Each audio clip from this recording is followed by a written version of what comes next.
Hi guys, welcome back to my channel. It's your girl back again with another video. If you're new to my channel, welcome. My name is Princess. I document about my life here in Poland. If you like what you're seeing, please subscribe, hit the like button, click the notification so you'll be the first to know whenever I upload. And if you're a returning subscriber, hey, nice to see you. Welcome back. So guys, as you must have seen from the title of today's video, I am going to be taking us through some steps on how you can actually secure yourself an accommodation here in Poland. I know that some people, most of you are moving from whatever place you're moving to come and study here, and I know that sometimes it might be overwhelming to find a place for you to stay. You don't even know where to start because you're new, you just got an admission, and you're just wondering how you are going to go through the process of finding a place. Or maybe you don't even have some people are lucky to have someone to help them, and while some don't have anybody to help them. So I'm just going to be putting you through on how you can actually secure yourself a place to stay. If you don't want to stay in the school hostel, which sometimes the school provides for you, or let's say you're not even a student, you're just moving down here for work or for leisure or whatever you want to come and do, and you're not even a student and you want to know how to actually acquire yourself a place to stay. If you want to know all that, please keep watching and let's dive into this video.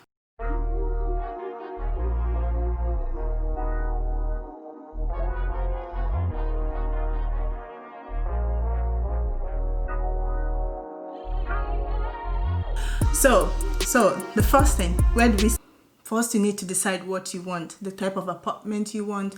Do you want like a shared apartment, or do you want to have like what they call here cavalerica, which is like a studio, like, okay, not studio, because this word studio is always sometimes confusing.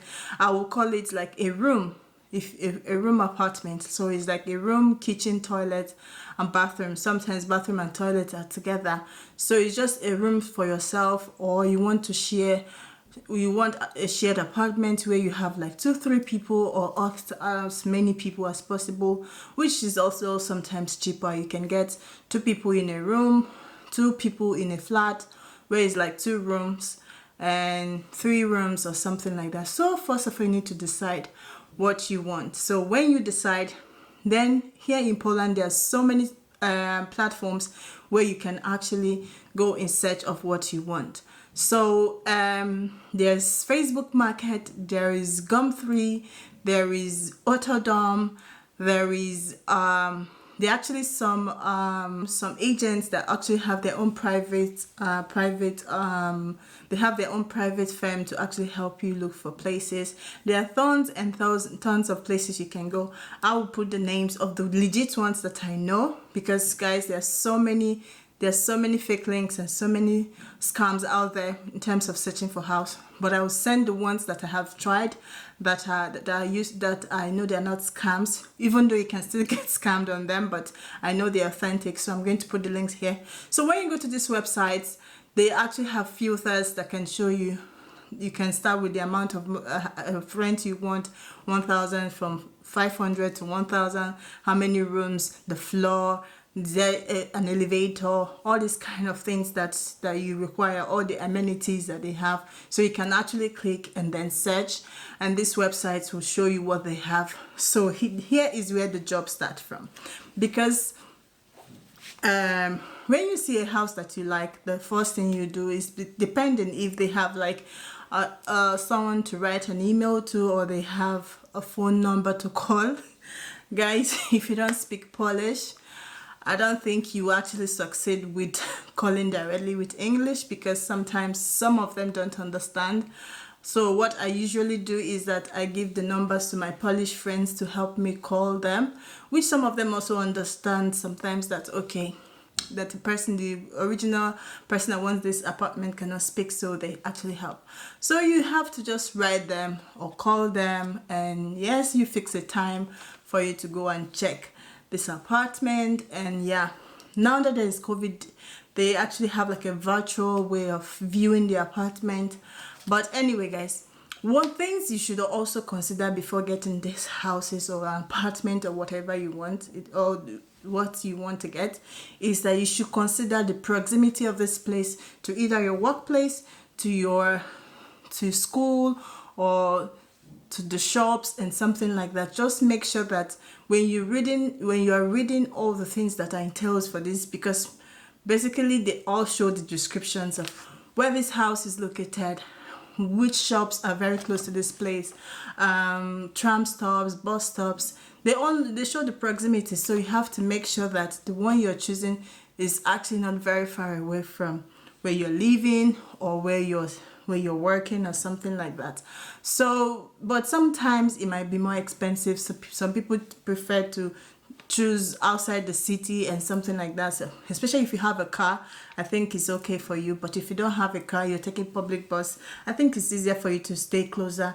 Somewhere 30 to 45 minutes is not too much. 30 minutes for me is okay to work. So after you have done that, I think the next thing you have to do is when you actually agree to see a place and this person says, okay, come, you can see this place, and you like the place and you want to take this place, first thing you should ask is if the person is the owner of the house or is an agent or something. Because if it's an agent, some of them might collect agent fee and some of them don't. Maybe they already have an agreement with their landlord, with the landlords or the landlady, whoever owns the apartment. But you have to confirm to make sure that you're renting the house from the right person. Like some people just scam other people, that they rent the house like a 2-room and they want to rent it out on themselves. I don't think you should do something like that. Please rent your house directly from the owner or from the agent that is managing this house. With that, you won't have much problem. So I usually like to rent from the owner. But there are some nice agents here that their job is to make sure you feel comfortable in that apartment. So make sure you're renting from the owner. When you agree to rent from the owner, so another thing you need to be very sure of is the things that are included with the rent. For example, you might see an apartment and this apartment will tell you that they're going to rent you for, let's say, a cavalerica, which is a bedroom, 1-room bedroom. The person may say, oh, I'm renting it for 2,000. So you have to confirm if this 2,000 is just for the house rent or it includes the administration fees. Administration fees means like cleaning, garbage, all these kind of things that they need to do, because they clean the stairs, they clean the elevator, they maintain the elevators and all this kind of thing. You also need to confirm if it includes utility bills, which is electricity, water, gas, and all that you need to pay, because sometimes people are not sure. So when you now go there and they tell you your total fee is 2,400, you're like, why? But you told me 2,000. Yeah, these are things you need to confirm even before you start looking for a house. You need to know what your budget all included together, if the rent includes all this utility. So after that, you have decided, okay, I'm going to take this house. You have checked, you have concluded. Then it's time to sign a contract. Guys, I will tell you that it is important for you to sign a contract, because signing a contract will help you in several ways. If you want to do your residence card, you need an address, you need a billing address, you need legal address and all these kind of things. You need to register yourself. Okay, maybe not mostly you need to register yourself in these houses, so you need to sign a contract. So if your contract is 1 year or 2 years, basically most people sign for 1 year then, because you don't know, you might want to change after 1 year.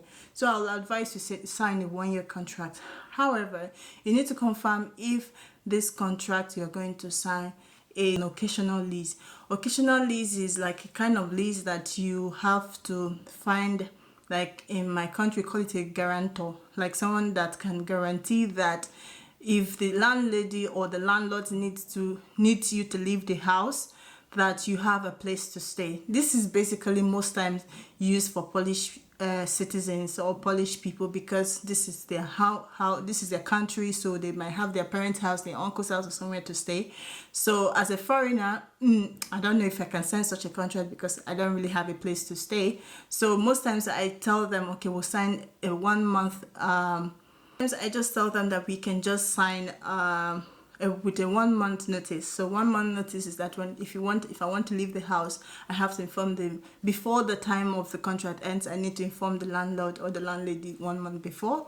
Or if the landlady needs to use the house, he or she needs to inform you 1 month before you leave the house, before that she needs the house, so you can actually find a place within 1 month.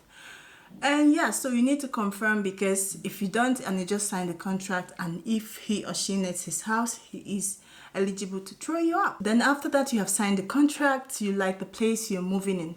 And also, what I forgot to mention is that some of these houses might not have internet included, which means you need to sign a contract with an internet provider. Usually, most times it's UPC or Vectranet, Orange. There's so many internet providers that I use, but as a student, I think UPC is less stressful, and yeah, it's okay.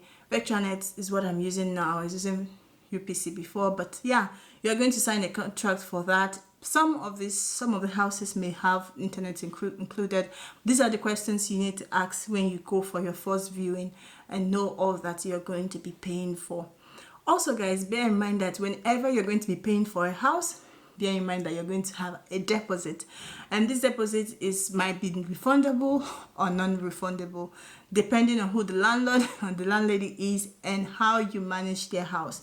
Yeah, we have so many issues of some landlords or landladies not returning some caution fees or deposit, because they say that the user of the house, the rented the house, and there are some damages. Of course, obviously, there's supposed to be some tear and wears whenever you rent a house, but it turned out that some people just use the house however they want it, or some landlords and landladies just don't want to give you back your money.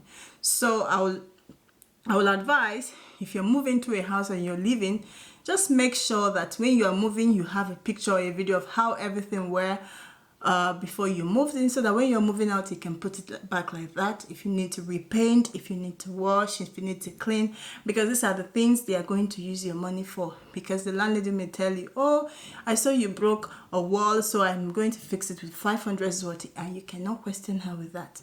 So these are the things you should bear in mind before you are going to be renting a house. So guys, I think this is it. This is how you can actually secure yourself a place to stay in Poland. Just it's not very easy, I will have to say. Sometimes it took. I'm still going to bring my video and share you guys my story of how I actually got this place that I am in.